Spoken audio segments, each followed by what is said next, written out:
एक नंबर के मंत्री ने इस देश में कहा कि जो चुनाव में हम वादा करते हैं वो जुमला होता है।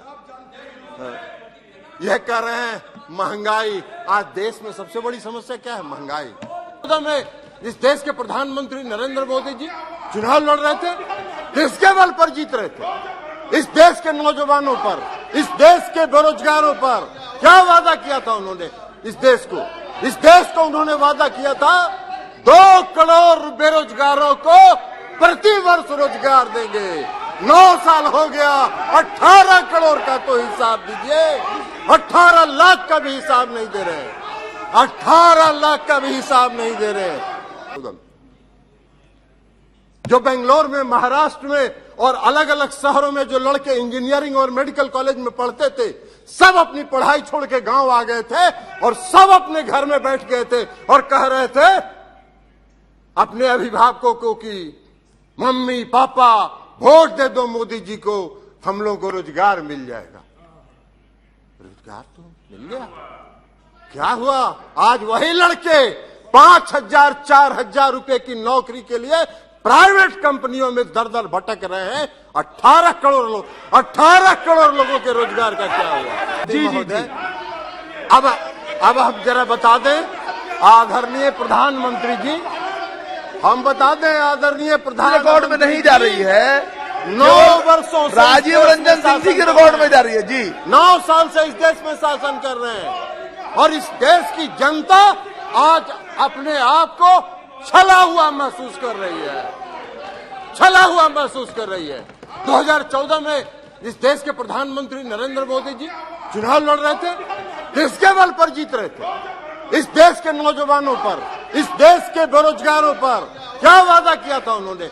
इस देश को उन्होंने वादा किया था 2 करोड़ बेरोजगारों को प्रति वर्ष रोजगार देंगे। 9 साल हो गया, 18 करोड़ का तो हिसाब दीजिए।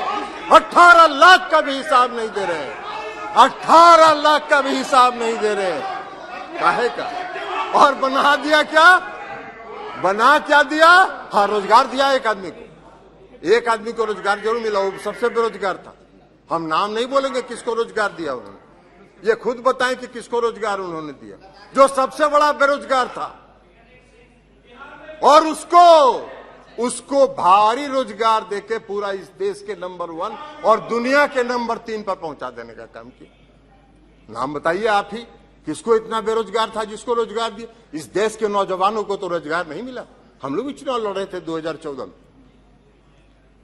जो बेंगलोर में, महाराष्ट्र में और अलग अलग शहरों में जो लड़के इंजीनियरिंग और मेडिकल कॉलेज में पढ़ते थे, सब अपनी पढ़ाई छोड़ के गांव आ गए थे और सब अपने घर में बैठ गए थे और कह रहे थे अपने अभिभावकों को कि मम्मी पापा वोट दे दो मोदी जी को, हम लोगों को रोजगार मिल जाएगा।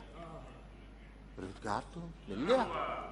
क्या हुआ? आज वही लड़के 5,000 4,000 रुपए की नौकरी के लिए प्राइवेट कंपनियों में दर-दर भटक रहे हैं। 18 करोड़ लोगों के रोजगार का क्या हुआ? 18 करोड़ लोगों के रोजगार का हिसाब दीजिए। बना क्या दिया आपने? बना क्या दिया आपने? अभी रक्षा मंत्री जी नहीं है, रक्षा मंत्री जी नहीं है। रक्षा मंत्री जी को मालूम है इस देश में जो नियमित सेना में बहाली होती है, लाखों नौजवानों ने नियमित बहाली में दौड़ में पास किया, उनका मेडिकल हो गया, उनका नियुक्ति पत्र जारी होना था, उसको फाड़ के फेंक दिया गया और 4 साल के लिए अग्निवीर बना दिया गया। बाहर भाई, बाहर रोजगार के प्रति आपका नजरिया कौन सा? रोजगार के प्रति आपका नजरिया है यही है, आपका रोजगार के प्रति आपका नजरिया। महोदय, देश के प्रधानमंत्री ने 2014 में घूम घूम के भाषण दिया। अरे बोलिए ना कि नहीं बोले थे कि 2 करोड़ लोगों का अगर साहस है, हिम्मत है तो कहिए कि हमने नहीं कहा था कि हम 2 करोड़ लोगों को रोजगार देंगे। काला धन लाएंगे, काला धन पूरे देश से लाएंगे, पूरे दुनिया में जितना काला धन है वो लाएंगे। हर गरीब के खाते में 10 से 15 लाख रुपया पहुंचाएंगे। एक आदमी को भी नहीं मिला। काला धन लाने की तो बात छोड़ दीजिए। विजय माल्या, नीरव मोदी और मेहुल चौकसी आपके आंख के नीचे से काला धन लेके विदेश चला गया, आपका बैठे रह गया। आप देश की जनता को छल रहे हैं, देश की जनता को छलने का काम कर रहे हैं।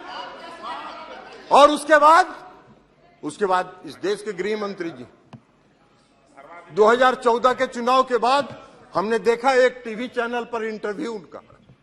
एक टीवी चैनल वाले ने पूछा देश के गृह मंत्री जी से कि माननीय गृह मंत्री जी, आपने इस देश में नौजवानों को 2 करोड़ लोगों को प्रति वर्ष रोजगार देने का वादा किया था। आपने हर गरीब के खाता में 10 से 15 लाख रुपए भेजने का वादा किया था। क्या हुआ? क्या कहा उन्होंने? उनका जवाब था कि चुनाव के टाइम में इस तरह के जुमले कहे जाते हैं जिसका कोई मतलब नहीं है।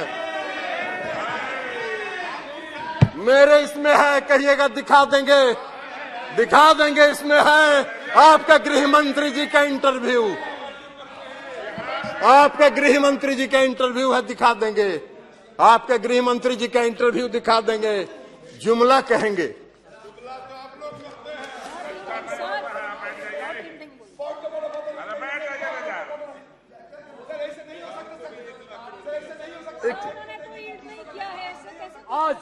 आज नरेंद्र मोदी जी के नेतृत्व। अरे छोड़िए, ये पॉइंट ऑफ ऑर्डर है।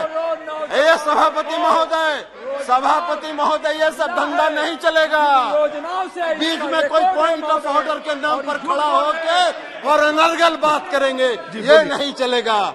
ये सब जुमलेबाज हैं। ये क्या बोलेंगे? जुमला कहते हैं।